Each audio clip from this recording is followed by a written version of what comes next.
All right, Sean Murphy is going to talk to us today. Oops, sorry, I went away. Sean Murphy is going to talk to us about remaining peaceful in non-peaceful times, which is kind of what's going on. But he is a Zen meditation teacher in the American White Plum Lineage and recipient of the 2018 National Endowment of the Arts Fellowship in Creative Writing, winner of the 2018 William Faulkner Wisdom Award in Fiction. He has 3 novels and a book of nonfiction of Zen stories, which is delightful, and I hope you all can read it. He teaches an innovative meditation leader training program through the Sage Institute for Creativity and Consciousness, and he teaches meditation, creative writing, and literature all over the place, and we love him, and we're really glad you're here, Sean. Hey everyone. Boy oh boy. You know, it is said that in 2,500 years ago, in the time of the original Buddha, who pulled these meditation techniques together, and they lasted 2,500 years through tumult and wars and upheavals, and come to us today as we sit here. It's said that in the last years of his life, this is actual history, he had a king named Bisambara of the kingdom of Magadha in India, in ancient India, and this king was a patron and supporter of the Buddha's work, and built some of the first meditation centers for the Buddhist monks, so during the rainy season, they could come and be indoors and do their practices indoors, and during the rest of the year, they would often be wandering. And this king supported his, and was a student of the Buddhas and practiced meditation himself. And I wish some of our world leaders would do that today, huh? But late in the Buddha's life, Bisambara's son overthrew him and usurped the throne. I guess he couldn't wait. We're talking about taking care of our parents. This is the whole human experience, right? Some accounts say that he killed his father. Some accounts say that he imprisoned his father killed himself. I'm not sure what happened, but anyway, the son takes over the throne, and then decides it would be a good idea to invade the Shakya Republic, which was the Buddha's homeland. So you can imagine it would be difficult to stay serene through all this, right? So the way the story goes is that the son of Bisambara raised this army that was going to invade the home of the Shakya clan, and the Buddha sat in meditation posture in the middle of the road, and the army approached, giant army approached. Picture this thing. One man is sitting there in the dusty road meditating. And the army saw him, and they had such respect for the Buddha that they turned back. However, that didn't last, and they came back again. And the Buddha sat again on the road, and again they turned back. This happened 3 times. And the 4th time they came, the Buddha didn't sit in the road anymore, because it was obviously, it was going to happen. And the 19th time he said, no, it wasn't going to be like that, right? Sometimes events are so big, so he had to stand aside and watch the son of this king, who had been a friend, a student, and a great patron, do this incredibly destructive action. And these practices, which they predate the Buddha by thousands of years, he just pulled them together and made it innovations to them and pulled it into a system that we still use. It's evolved, but we still use it today. But these practices have survived through all these incredibly difficult upheavals and times. And when Buddhism came about 1,000 years after the time of the Buddha to China, and mated with Taoism, that's created what the school of practice that I practice, Zen meditation. And so it's got this Taoist connection to it. And during the time it was really beginning to flourish in China, it was a time of great strife and upheaval and famine. And it said that about a third of the Chinese population actually died at one point during the early establishment of Zen in China. So times have always been tough, right? And so these practices were not made to, they're made to keep our boats level in stormy seas. They're not made for us to hide away. They're made for us to face these difficult times. And is it possible to carry a center and a groundedness and a sense of compassion through? And they work. They work. So, I want to share some practice with you all today. It's better to do it than to talk about it. But, so how many people have ever done a loving kindness or meditation practice? I'd like to guide us. I think I've done it here before, but I'm getting over a cold, and Jenny had originally said, "Can you bring your guitar and do a song?" that I was actually working on for this particular event, but my voice only came back this morning. I was only feeling better this morning. And Tanya, my wife, still has the cold, so she's staying home. She's watching on screen.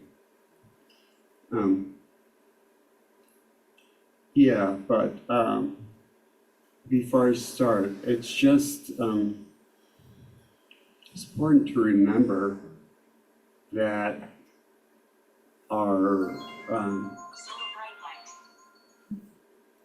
if you hear tinkling and the voice of a woman, that means enlightenment approaching. That's incredible. Thank you.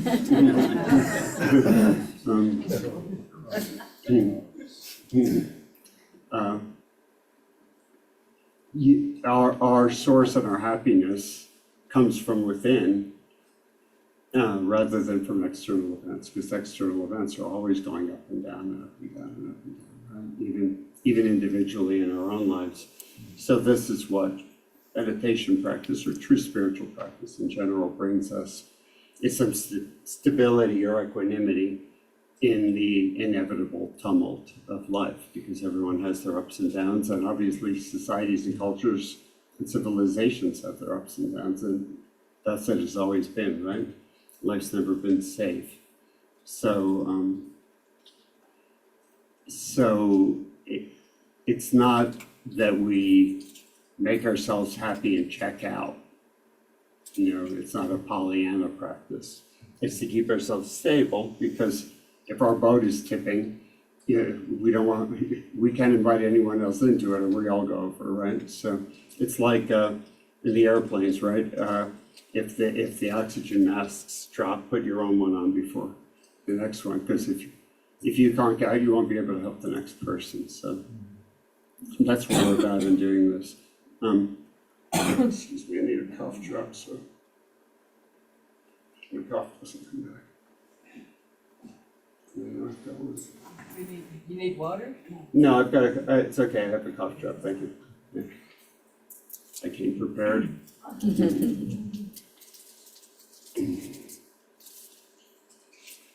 So this is about cultivating this inner strength. At a practice, loving kindness practice is also about sending it out. So that's what we'll be doing.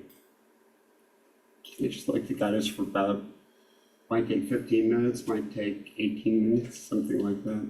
And then we'll have a chance to talk a little bit. So if we could just get ourselves comfortable.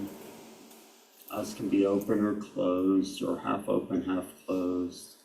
Hands can rest anywhere. It's nice to have the feet flat on the floor. That automatically brings a feeling of centeredness or groundedness. And it's easy when we're in times of strife or difficulty for us to kind of float up into our heads and keep spinning about what are we going to do, or what should we do, and to get into this kind of mental storm that keeps us awake at night and doesn't really lead anywhere, right? So I'd like to invite us to drop our attention into our bodies. And an image many find helpful is if you drop the flat rock into a swimming pool filled with jello, it would slowly make its way down to a resting place. And in just such a way it's almost as though gravity can draw our attention out of our heads and into the body. And for today's practice, let's see if we can find a place right in the heart area where we can allow the attention to rest and really feel the breath coming and going. This is about tuning into our present moment experience. All forms of meditation are about dropping out of the projections of the mind, which are very useful for certain tasks, but they're not useful at all for meditation. So we're trying to let our thinking mind do its thing, leave it alone. Just drop into our hearts. It's nice to just start by just touching into our exhales, because the exhale naturally triggers the relaxation response. So can we feel the natural tendency of the muscles, the body, the thinking mind, the emotions? They all have a certain tendency to want to let go during an exhale. And that's a pleasant feeling. So if we can just begin by paying attention to our exhales and see if we can steady our minds just for the duration of an exhale, one and then the next.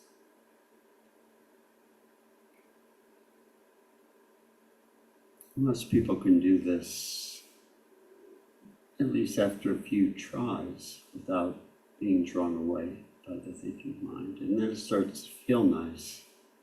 Of course, the mind's going to keep throwing up reminders for us, helpful reminders, things we need to do and take care of. And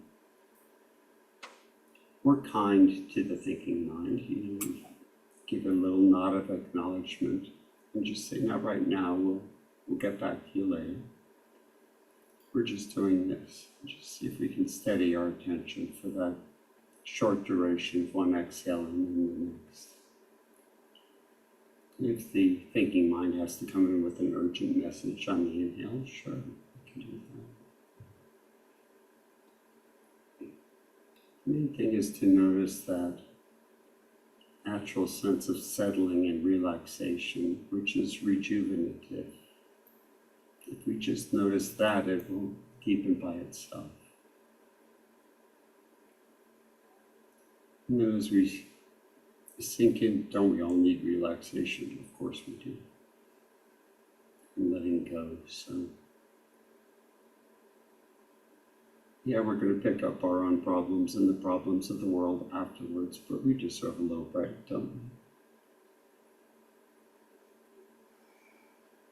So, can we just let them go for now?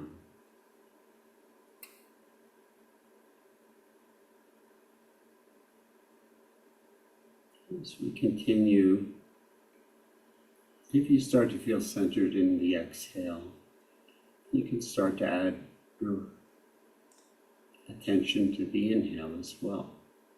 It's just nice to get that reinforcement of being able to keep the mind steady for 5-6 seconds, however long it takes for an exhale. And when we enjoy that, we won't necessarily want to pick up the next string of thoughts. We can just let them go by.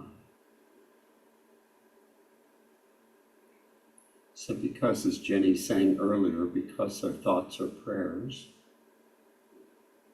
we're going to work with our thoughts in this loving kindness or metta practice. The way it works is we'll repeat to ourselves silently a series of phrases that are directed at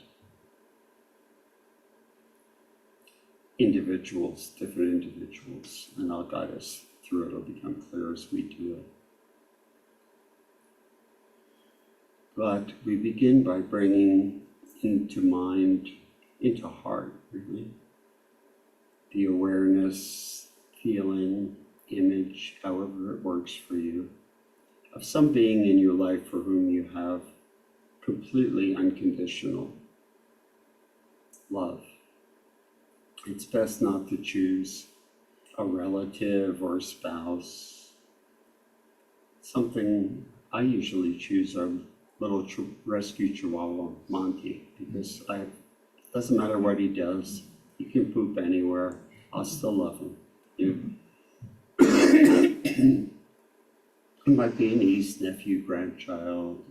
Maybe you're lucky and you have a completely unhindered relationship with a family member or friend. Anyone will do. We bring the feeling or image of that person into our heart. And we'll send to them, imagine sending to them, feel sending to them, some version of the following phrases. May you be happy. May you be healthy. May you be safe. May you be free from suffering. Probably not so hard to give these good wishes to this being for whom we have unconditional regard, positive regard.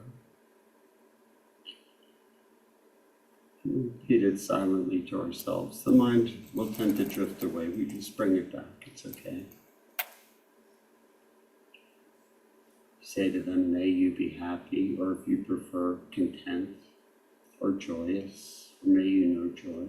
Any version is fine. May you be healthy or well, strong. May you be safe, protected from harm. May you be free from suffering. You can add anything you like, any other good wishes for this being. And let's just repeat it a few more times silently to ourselves, wishing them happiness, health, safety, freedom from suffering.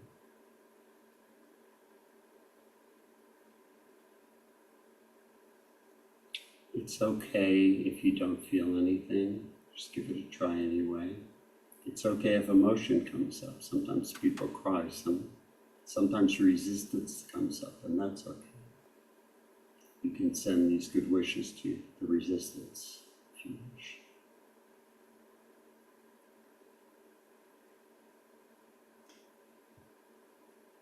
Health, happiness, safety, freedom from suffering.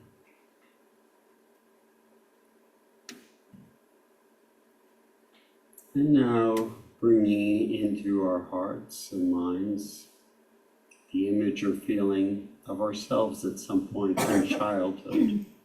Let's not choose the most difficult childhood moment, but some moment where we could have used a little extra love and support. We know we deserve that, but it's not a crisis point. Now we wish this to ourselves, to our child selves. You can say you or may I be happy, whichever version works well within yourself. Wishing them happiness. May you be healthy, strong. May you be safe, free, and may you be free from suffering. And people like to add other things. You can add may you love and know you are loved, anything like that. Sometimes people add forgiveness. You'll know what's right, just that feeling or image of oneself as a child, wishing ourselves happiness, wishing ourselves wellness, health, strength.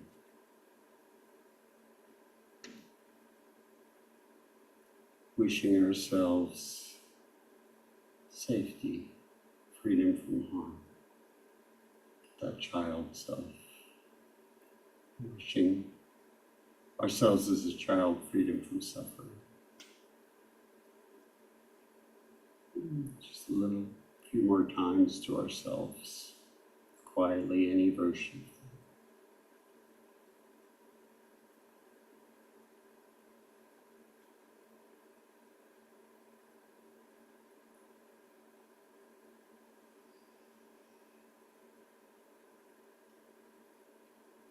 Now bringing into heart and mind the image or feeling, sense of ourselves. This is the tough one, just as we are right now, in this moment. It's okay to do this for ourselves. Wishing ourselves the same positive wishes. May I be happy, or content, or joyous, or any version of that. May I be healthy, well, strong.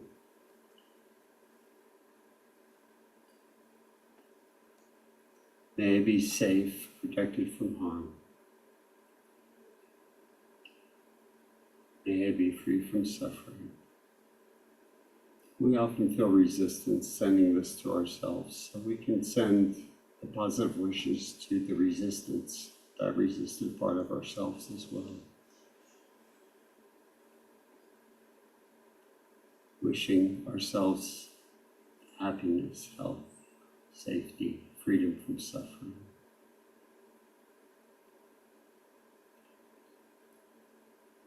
Working directly with ourselves like this. It's nice to add in if it feels right. May you forgive and may you be forgiven. Or may you know you are loved and may you love others, anything.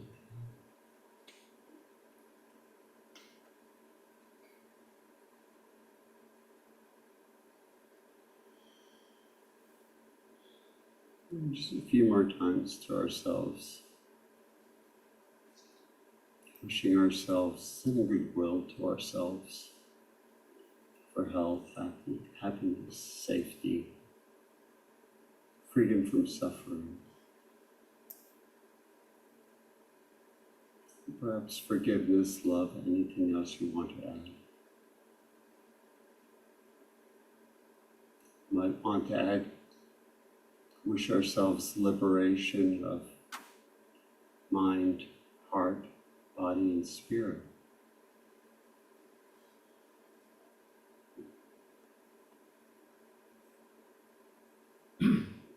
Now, as we continue to practice in this way, we'll bring to mind a neutral person, somebody who we see out and about, perhaps a store clerk or post office clerk, or a neighbor,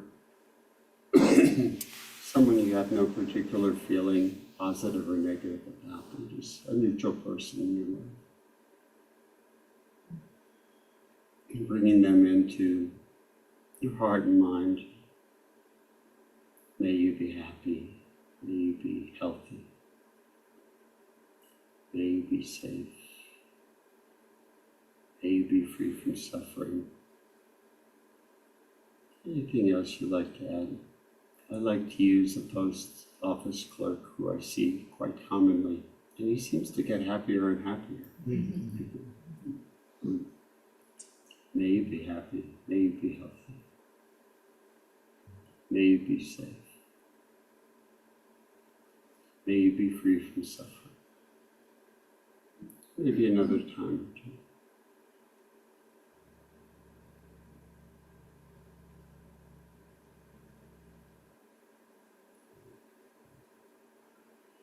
Now bringing into heart and mind the feeling or image of a person you've got some difficulty with. Let's not choose the most difficult person in your life, but somebody maybe who you have a little friction with, but you'd be willing to give it up, be willing to let go of that. And holding that image or feeling of that person, may you be happy. May you be healthy. May you be safe. May you be free from suffering. Add anything else you like. Just silently a few times to yourself, happiness, health, safety, freedom from suffering.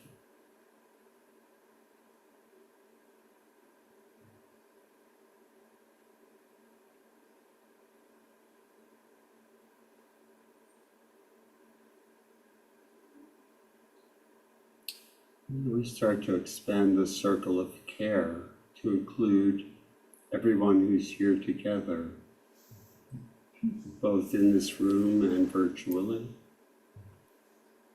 and perhaps others of this community who are not here today but are part of the community, always including ourselves. May we all be happy. May we all be healthy. May we all be safe. May we all be free from suffering.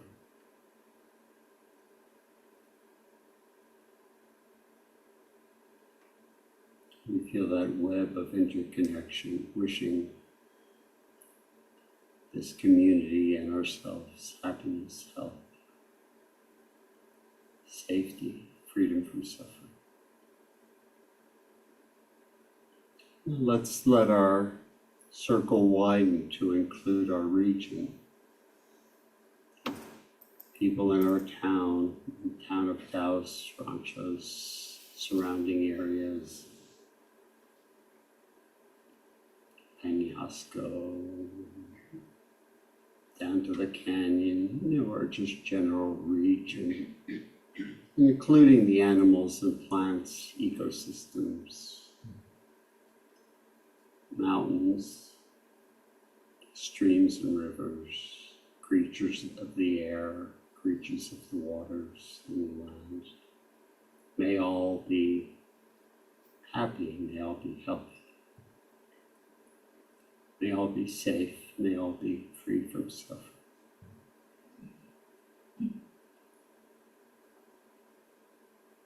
Let's expand yet further. The whole region. How about the Southwest, the deserts, mountains, forests, people, animals, the waters, the air, the environment. May all be happy, may all be healthy, may all be safe, may all be free from suffering. Now wider still, down across the border to Mexico and Central America, into Pacific coast, and northward into Canada, Alaska. Just a much larger region of the western part of the continent. Adjacent areas may all be happy, healthy. May all be safe, may all be free from suffering.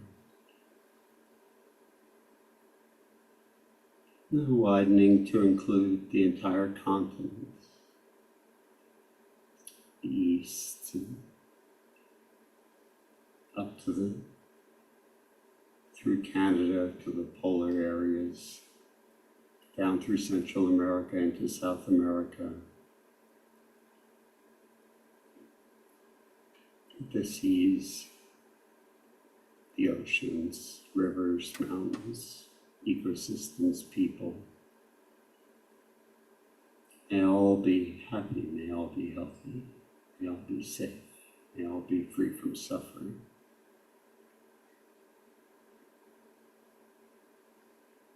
And can we let that expand to cover the globe, across the oceans to the other continents and countries,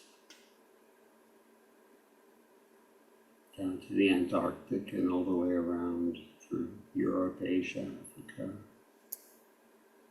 Australia, the island nations, everyone, everything, the whole planet. May all be happy, may all be healthy, may all be safe,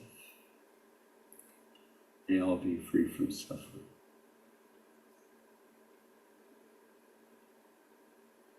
Now, how far do we want to take it? Out into the universe, other planets, other solar systems, other realms, perhaps other planes of existence, as far as you want to stretch. Even perhaps into the past and the future. May all be happy, may all be healthy, may all be safe, may all be free from suffering.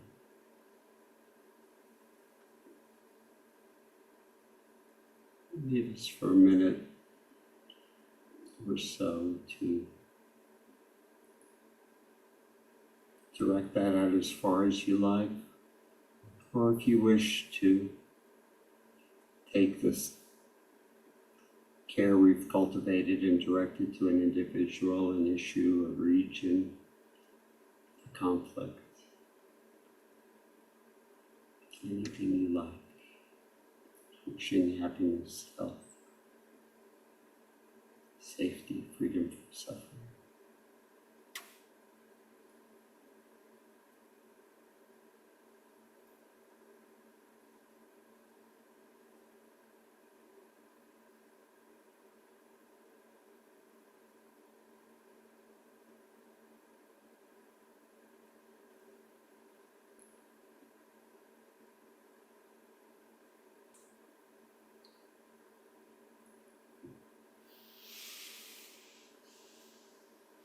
Slowly, in no hurry, bring our attention back into our own heart and mind and breath.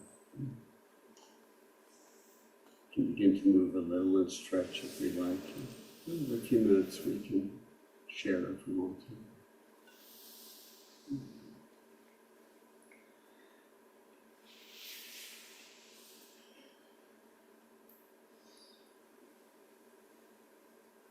How was it for people? Yeah. Very good.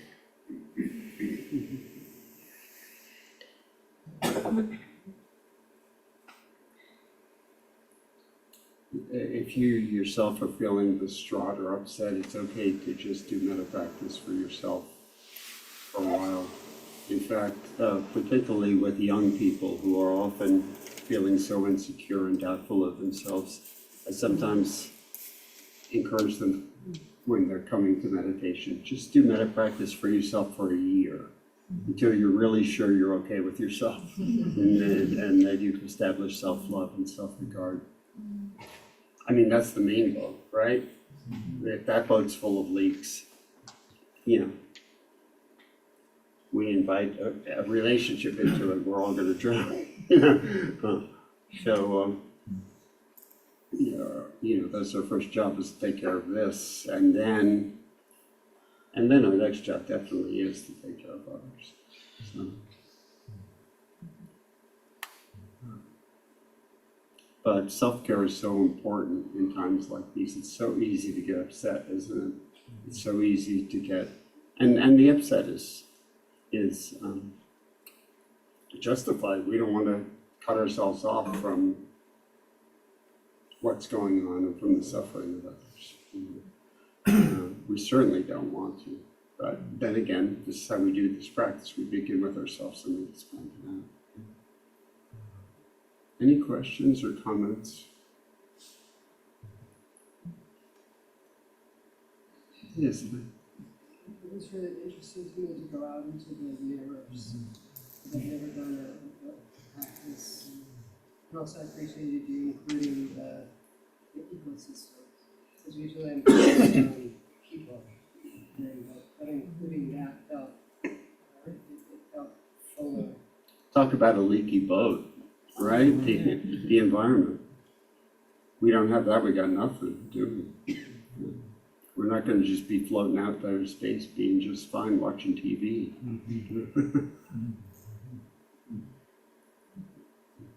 I think a major group we should include are politicians, leaders, government leaders, politicians. You know, many people right now are doing, in the world of practitioners, are doing, sending metta to the most odious of world leaders. What a practice to do. Wouldn't you like them to get a little love in their hearts? And if we can't penetrate them, at least maybe it lifts our burden of feeling towards them, you know, because it's so easy to fall into anger and even hatred. You know, we all have that capacity, right? I mean, we're allowed to be angry, you know, it's justifiable, you know, but it can get to the point where it eats us up, right? We've seen people do that.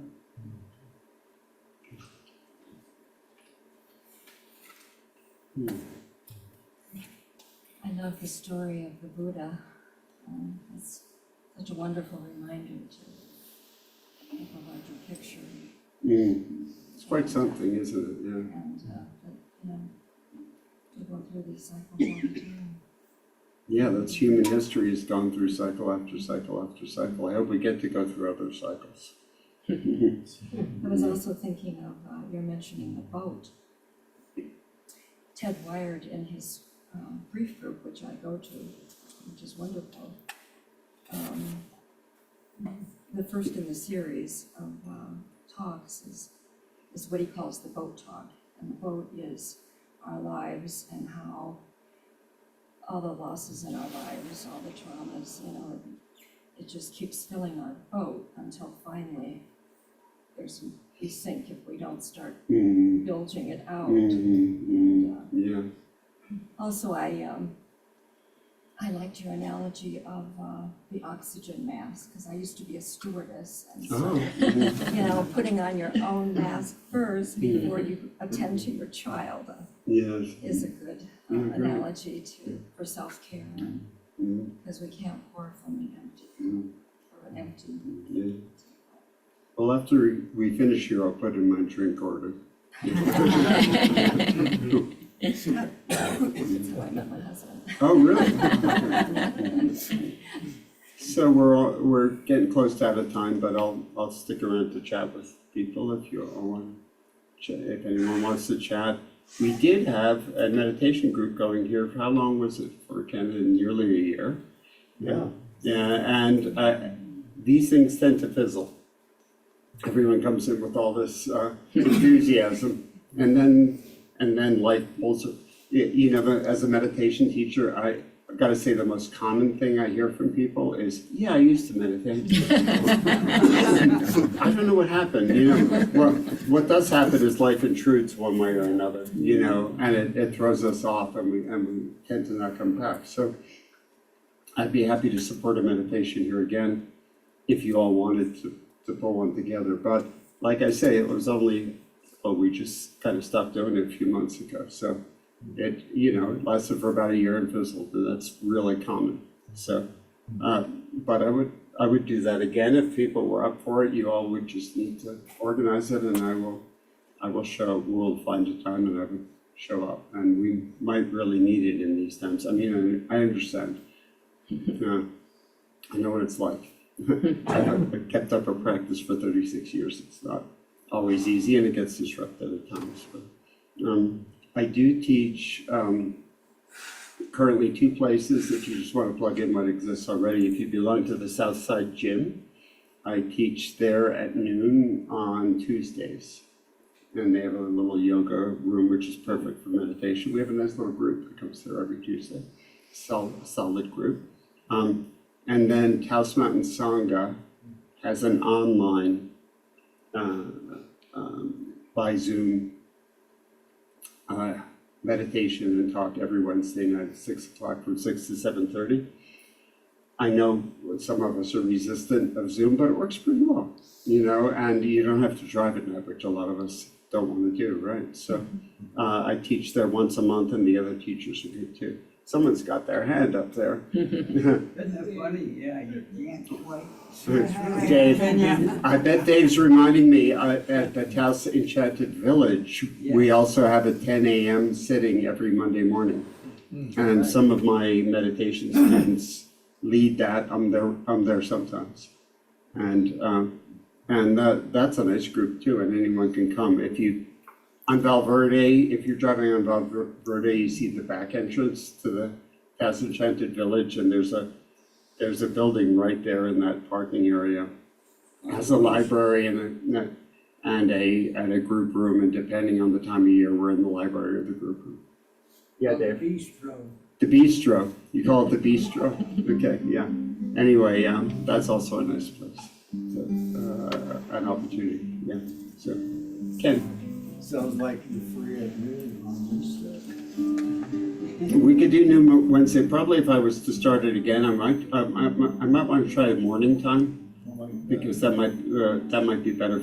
We chose noon because that was the time most people could do. But maybe we try morning time. Yeah. Let me know and we'll do it. Good. Thank you. Thank you. Thank you, Sean.